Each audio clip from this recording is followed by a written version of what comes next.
Genetics में मेंडलवाद में वो टर्मिनोलॉजी है ना यूज होती है, जो ये आपके बोर्ड पे दिख रखी मैंने ना। टर्मिनोलॉजी मतलब शब्दावली जिनका प्रयोग जेनेटिक्स पढ़ते हैं, आनुवांशिकी पढ़ते हैं, तो उसमें क्या होता है, उपयोग होता है ना। तो सबसे पहले उपयोग होता है सिंबल्स, संकेत आते हैं। पूरा वर्ड में लिखा नहीं रहता है, बस सिंबल्स हम समझ जाते हैं कि ये क्या है, इसका नाम क्या है ना, मतलब इसका अर्थ क्या होता है ना। तो सबसे पहले आपने देखा होगा टी और टी, कैपिटल टी और स्मॉल टी देखा होगा है ना। तो ये कैपिटल टी मीन्स क्या है ना, छोटा और बड़ा क्या है ना, टाल। टाल जो है उस टाल से लिया हमने टी। अब प्रत्येक लक्षण के दो रूप होते हैं। कितने रूप होते हैं है ना, एक प्रभावी और एक अप्रभावी है ना। दो लक्षणों को नियंत्रित करता है ना, लंबाई का ले तो एक छोटा एक लंबा, रंग का ले तो लाल और सफेद, लाल और सफेद। तो प्रत्येक लक्षण है ना, प्रत्येक लक्षण को दो कारक नियंत्रित करते हैं, या जीन का एक जोड़ा नियंत्रित करता है। एक जोड़ा मतलब दो है ना, वो नियंत्रित।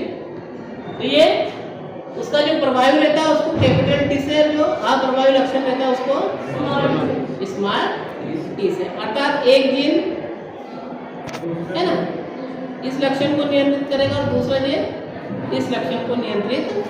ऐसे ही आर भी देखा हमने, ये भी रेड और व्हाइट कलर से समझ उसके लिए उपयोग करते हैं ना। ये प्रभावी लक्षण के लिए कैपिटल है और अप्रभावी के लिए, और ये जोड़े में रहते हैं है ना। विपरीत लक्षण है ना, मटर के पौधे का पढ़ा ना हमने, उसका चयन क्यों किया हमने, उसमें विपरीत लक्षण है ना पाया जाता है। अब आपने एक और देखा होगा, ये P1 और P2 देखा होगा, P1 और P2, पेरेंट 1 और पेरेंट 2, अर्थात मेल और फीमेल। क्या होता है इसका अर्थ, मेल और पेरेंट 1 और पेरेंट 2। अपने क्रॉस करेंगे, मेंडल के नेम में भी करेंगे, हमने 10वीं में पढ़ा था। F1 F2 आपने देखा ही है, क्या होता है F1 F2, क्या होता है F1 F2, प्रथम संत,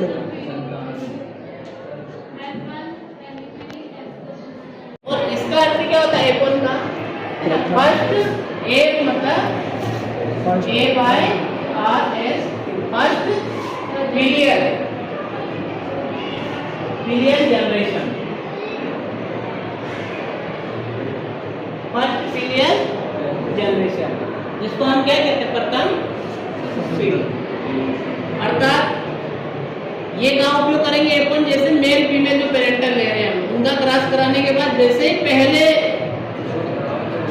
उत्पन्न होंगे, पौधे की बात करेंगे, जो पहले सीड आएंगे उनमें वो क्या हो जाएंगे F1, अर्थात फर्स्ट फिलियल जनरेशन। प्रथम पुत्री बताओ संतान है ना, प्रथम पुत्री उनका आपस में क्रॉस होगा, फिर बनेगी वो कौन सी हो जाएगी F2, उनसे फिर क्रॉस के बाद बनेगा वो F3। इस प्रकार एक क्रम चलता। ये टर्मिनोलॉजी और ये जो क्रॉस का निशान है ना, इसको हम क्या करते हैं, संकरण कहते हैं। हिंदी में क्या कहते हैं है ना, ये क्रॉस है ना, हिंदी में इसको संकरण, मतलब दो जीवों के बीच आपस में हाइब्रिडाइजेशन करवाते, संकरण करवाते हैं, क्रॉस। तो वहाँ इस प्रकार का निशान, कभी कभी एक से पढ़ लेते हैं ना है ना, कभी कभी एक से पढ़ लेते, फिर वहाँ के आगे जाए एक्स है ना, ये एक्स को ऐसा लिखना पड़ता है, एक्स और वाई, तो ये क्रॉस का निशान हो गया। अगर दोनों को ऐसे लिख देंगे तो फिर वेरिएशन नहीं क्रिएट होगा, है ना। फिर यहाँ पर लिख देते हैं हम इसको थोड़ा सा घुमा के एक सीधे सा, इसको सीधा सीधा क्रॉस जैसा लिख देते हैं ना। तो ये दो जीवों के बीच आपस में संकलन करवाते हैं, मतलब एक मेल प्लांट है ना, मान लो परागकण है तो उसका फीमेल प्लांट स्टिग्मा पर जाएगा, है ना। तो वो क्या दो जीवों के बीच क्रॉस हो रहा ना, है ना। तो ये क्रॉस की जगह इस प्रकार का निशान लगा। अगला क्या है वो तो जानते हैं आप, एक मेल है और एक फीमेल। एक मेल का निशान रहेगा इसमें सर, एक फीमेल का। कौन सा मेल का कौन सा फीमेल का? फीमेल वाला कौन सा है? प्लस वाला। जिसके सिर पे एरो है वो कौन सा है? मेल। ये वाला मेल के लिए मतलब ऐसा निशान लगा, मतलब जो है पेरेंटल F1 F2 में से अगर ऐसा निशान तो वो क्या है? मेल है ना। और ये अगर निशान है प्लस वाला तो क्या है? फीमेल। सही है, गलत तो नहीं है? गलत तो नहीं बता रहा मैं, बताओ। हम कभी गलत बताए तो आपको ये भी आइडिया होना चाहिए कि गलत है या सही है। ये कब बता पाओगे आप? जब खुद को याद कब होगा? जब पढ़ाई करेंगे। क्लियर? सारे रास्ते बता दिए मैंने पढ़ने के, सारे रास्ते। कैरेक्टर हम पढ़ते हैं, डोमिनेंट पे आता है और रिसेसिव कैरेक्टर पे आते, बार बार प्रयोग करेंगे हम जेनेटिक्स में। तो करा भी हमने, पीछे भी करा और अभी आगे भी करेंगे, है ना। प्रभावी और अप्रभावी लक्षण क्या होता है? प्रभावी और अप्रभावी लक्षण देखना, हम पेरेंटल जनरेशन में क्रॉस करवाते हैं, है ना। पेरेंटल जनरेशन जो लेते हैं पहली बार हम उसमें क्रॉस करवाते हैं। उसमें क्रॉस करवाने पर जैसे कि पेरेंटल जनरेशन है ये प्रभावी है ना, अर्थात मेल आर, और ये अप्रभावी, है ना। इन दोनों पेरेंटल में मेल फीमेल में क्रॉस करवाते हैं तो इसका गैमेट आया यहाँ से आर और इसका आया स्मॉल आर। तो ये बनी F1 जनरेशन। क्या बनी? फर्स्ट पीरियड जनरेशन, प्रथम पुत्री संतान जो बनी है ना। अब इनमें जो लक्षण दिखाई देगा पहली पीढ़ी में, वो लक्षण हमेशा प्रभावी रहेगा। क्या रहेगा? प्रभावी रहेगा। वो भी लक्षण दिखाई देगा उसे कहते हैं हम प्रभावी लक्षण। पहली पीढ़ी में लिए तो हमने दो लक्षण, यहाँ देखो कितने लक्षण लिए? एक ये प्रभावी है और एक अप्रभावी। दोनों लक्षण है ना इसमें, मिक्सअप दोनों हो रहे हैं और दोनों के जीन भी है। यहाँ देखो बड़ा आर है, छोटा कैपिटल आर और स्मॉल आर है, लेकिन दिखाई कौन दे रहा? अर्थात हमने देखो, हमने क्या लिया? लाल फूल वाले पौधे, सफेद फूल वाले पौधे, दोनों में क्रॉस करा। लाल फूल वाला जो पौधा वो कैसा था? प्रभावी लक्षण वाला था। और सफेद फूल वाला कैसा है? अब क्रॉस कराए दोनों में, क्रॉस कराए मतलब पॉलिनेशन होता है, परागण हम कर चुके ना। अब पॉलिनेशन के बाद जो नए सीड उत्पन्न होंगे उनमें वो प्रभावी दिखेंगे। अर्थात कैसे दिखेंगे? लाल फूल वाले पौधे बनेंगे सभी, है ना। इसलिए जो पहली पीढ़ी में दिखाई देगा उसको अप्रभावी लक्षण के। अब इनमें क्रॉस करवाएंगे, किनमें करवाए? इनमें कौन से? आर और आर और आर और आर, इनमें क्रॉस कराएंगे। देखो तो देखो आर आर दोनों ये, और बड़ा आर छोटा, और बड़ा आर छोटा, और स्मॉल आर। देखो सारे दिख गए। देखना ये जो हमने बड़ा मिलाया था ये भी मिल गया। पेरेंटल पीढ़ी, ये पेरेंटल पीढ़ी का आ गया, ये पेरेंटल पीढ़ी आ गया। और ये दोनों कौन से? फर्स्ट जनरेशन वाले ये F1 पीढ़ी के भी दिख गए ना। तो सारे लक्षण दिख गए, सारे लक्षण दिख गए। तो अब इसमें दोनों लक्षण दिख रहे, प्रभावी भी दिख रहा है, अप्रभावी भी। अब दूसरी पीढ़ी में भी दिखाई, वो यहाँ छिप गया था लक्षण, लेकिन दूसरी पीढ़ी में वो दिख गया। तो वो कौन सा लक्षण हो गया? जो लक्षण पहली पीढ़ी में दिखाई नहीं दिया वो दूसरी पीढ़ी में दिखाई दिया, उसको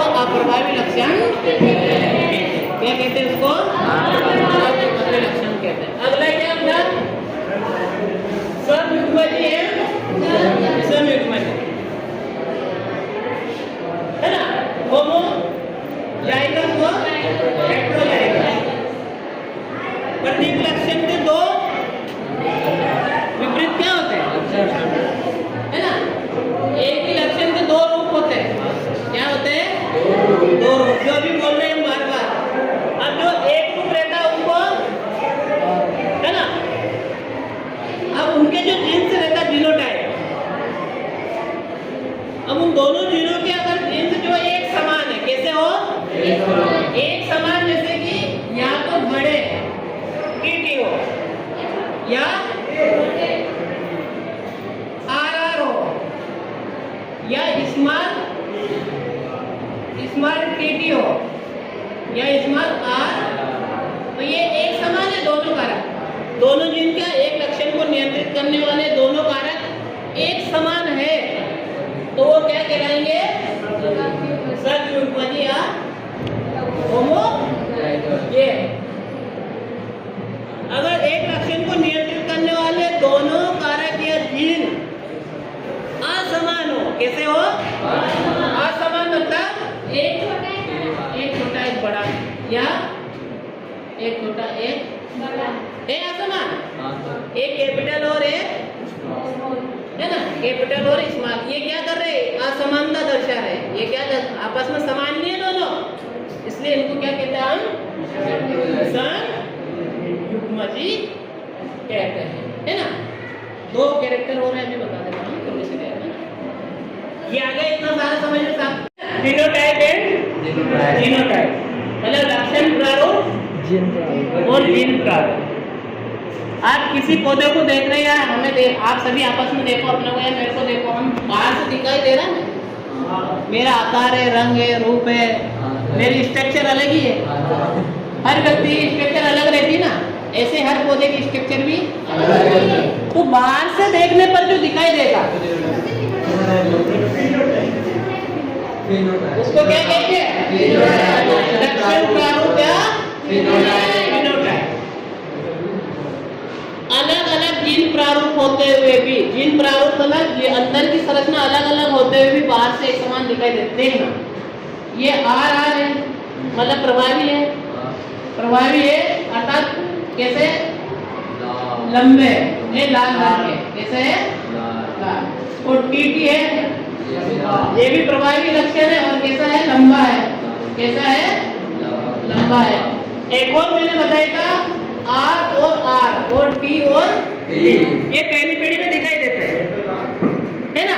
पहली पीढ़ी दोनों लक्षण है इसमें, देखो प्रभावी भी है अप्रभावी, लेकिन दिखाई एक दे रहा है। दिखाई कौन सा दे रहा है? एक ही दिखाई दे रहा है, लाल रंग का। यही प्रभावी है इसके ऊपर, इसके ऊपर, इसके ऊपर ये प्रभावी हो गया, इसलिए ये दिख रहा है, केवल ये नहीं दिख रहा है, दब गया है। इसमें भी ये लंबाई का दिख रहा है, लक्षण तो दोनों इसमें शुद्ध थे, देखो इसमें शुद्ध थे दोनों प्रभावी आर थे, इसमें भी टीटी था, तो ये तो शुद्ध प्रभावी है। लेकिन ये हाइब्रिड संकर प्रभावी, कैसे? इसमें लक्षण तो अप्रभावी का भी है लेकिन दिखाई नहीं दे रहा है। अब देखो ये का जीन प्रारूप अलग है ना दोनों का, इसका अलग और इसका, लेकिन दोनों कौन से प्रभावी लक्षण है ना। ये भी लाल दिखाई दे रहा है, ये भी कैसा रहेगा? लाल। अब देखो इसका जीन प्रारूप, इसका जीन प्रारूप अलग अलग है ना, तो अलग अलग जीन प्रारूप होते हुए भी फिनोटाइप एक ही हो सकता है। फिनोटाइप क्या हो सकता है? एक ही हो सकता है। अर्थात बाहर से देखने पर, अंदर से तो पौधे में दोनों लक्षण आ रहे हैं, लेकिन वो पौधा जो बना है, उगा है, मटर का पौधा ले लो, किसी दूसरा का पौधा ले लो, तो वो कैसा बना? लंबाई वाला लक्षण है तो लंबा है वो, और रंग वाला है तो लाल रंग का लक्षण दिखाई दिया, और मिक्सअप दोनों रंग हुए उसमें। रंग वाला है तो सफेद भी और लाल दोनों मिले है ना, प्रभावी और अप्रभावी लक्षण, लेकिन कौन सा लक्षण दिखाई दे रहा है? लाल वाला प्रभावी लक्षण दिखाई देना। तो ये बाहर से देखने पर उसकी जो संरचना दिखाई देती है, आकार, रंग, रूप सब, वो क्या है? लंबाई ले लो, रंग ले लो, बीज है तो बीज का आकार ले लो, फली है तो फली का आकार ले लो, फूल है तो उसकी स्थिति ले लो। अपन ने 7 लक्षण पढ़े ना पौधों के बारे में, तो ये प्रभावी हो गया लक्षण प्रारूप या फिनोटाइप। अब जीनोटाइप क्या रहता है? किसी भी लक्षण का जो जीन प्रारूप रहता है, या उसकी आंतरिक जीनी संरचना रहती है, जीनों को रिप्रेजेंट करने वाली जो संरचना रहती है उसको उसका जीन प्रारूप कहते हैं। अर्थात एक ही फिनोटाइप के जो पौधे रहेंगे या जो जीव रहेंगे है ना, एक ही फिनोटाइप के रहेंगे, उनके जीन प्रारूप अलग अलग हो सकते हैं। देखो दोनों का फिनोटाइप एक है, यहाँ लाल है, दिखने में कैसे है लाल है, लेकिन उसका जीन प्रारूप क्या है, इसका अलग है और इसका अलग है। तो ये जीन प्रारूप को शो कर रहे हैं। ये किसको कर रहे हैं, लाल रंग लंबा और ये भी लंबा ही रहेगा, होना नहीं है, होना तो अलग से लिख सकते हैं अपन यहाँ। ये लंबा क्या है, mono hybrid, di hybrid, tri hybrid, poly hybrid है ना। एक संकर, द्विसंकर, त्रिसंकर और बहुसंकर। ये क्या होता है, बहुत सरल है, ये हम क्रॉस करवाते हैं। इनको मिटा दूं मैं, थोड़ा इधर समझा दूं। लक्षण को, कितने लक्षण को, एक लक्षण को ध्यान में रखकर दो जीवों के बीच क्रॉस करवाते हैं। एक लक्षण को ध्यान में रखकर दो जीवों के बीच क्रॉस करवाते हैं। एक ही लक्षण लेते हैं, या तो लंबाई का ले लो, या रंग का ले लो, या फली का आकार ले लो। मटर की बात करें तो हम, या कोई दूसरा लक्षण है ना, अगर मटर का पौधा ही ले मान लो और उसमें उसकी लंबाई का एक लक्षण ले लिया केवल, तो एक लक्षण को ध्यान में रखकर क्रॉस करें तो क्या लेंगे, एक तो लंबा और एक मोना पौधा लिया, तो ये क्रॉस हुआ। एक लक्षण को ध्यान में रखा तो क्रॉस करवाया, तो कैसा क्रॉस हो गया, मोनो हाइब्रिड या एक संकर। अब सारे समझ गए, सारी डेफिनेशन कानून खड़ा हो। जिनमें दो लक्षण हो जाएंगे, जब दो लक्षणों को ध्यान में रखेंगे एक साथ, दो लक्षण मतलब दो, मान लो दो पौधों का आपस में कोरिलेशन करवा रहे हैं। अगर दो लक्षण लिए, वहां क्या लिए, दो लक्षण, एक तो उसकी लंबाई देख ली और इसका फूल का रंग देख लिया, किसका रंग, तो एक लक्षण तो क्या हो गया, पौधे की लंबाई, और दूसरे क्या है, फूल का रंग। तो एक और कितने लक्षण हो गए, जब दो लक्षणों को ध्यान में रखकर हम क्रॉस करते हैं तो उसे द्विसंकर क्रॉस कहते हैं। मेंडल का प्रभाविता का नेम कौन सा संकर क्रॉस है, एक संकर, और तीसरा वाला द्विसंकर क्रॉस, कौन सा है, द्विसंकर क्रॉस। और जब तीन लक्षणों को आपस में मिलाएंगे, आपस में ध्यान में रखकर दो जीवों के तीन लक्षण ध्यान में रखे, लंबाई रख ली, रंग लिख लिया, एक और क्या रख लिया, फली का आकार रख लिया है ना, या फूल की स्थिति रख ली, एक्सियल है या टर्मिनल है ना। तो तीन लक्षणों को ध्यान में रखकर अब क्रॉस करवाया, पॉलिनेशन करवाया पौधे में, या जीव की बात है तो उसमें हाइब्रिडाइजेशन करवाया, तो उसे त्रिसंकर क्रॉस है ना, क्या कहेंगे हम, है ना, ट्राई हाइब्रिड। और पॉली में बहुत सारे लक्षणों को, ये तो बहुत सरल डेफिनेशन है, अगर एक को समझ लिया तो सारे को लिख सकते हैं, है ना। बहुत सारे लक्षणों को आपस में रखा ध्यान में, लंबाई भी रख ली, फूल का कलर भी रख लिया, फली का आकार भी ले लिया, फूल की स्थिति भी रख ली, और क्या बताया था मैंने, बीजपत्र का है ना, बीजपत्र का रंग ध्यान में रख लो, है ना, बीज का आकार है ना। ये सारे लक्षणों को ध्यान में रखकर अगर क्रॉस करवाते हैं बहुसंकर है ना, पॉली हाइब्रिड क्रॉस। बहुत सरल टॉपिक था, ये टर्मिनोलॉजी होगी। अब कल पढ़ेंगे हम टेस्ट क्रॉस, बैक क्रॉस और रेसिप्रोकल क्रॉस।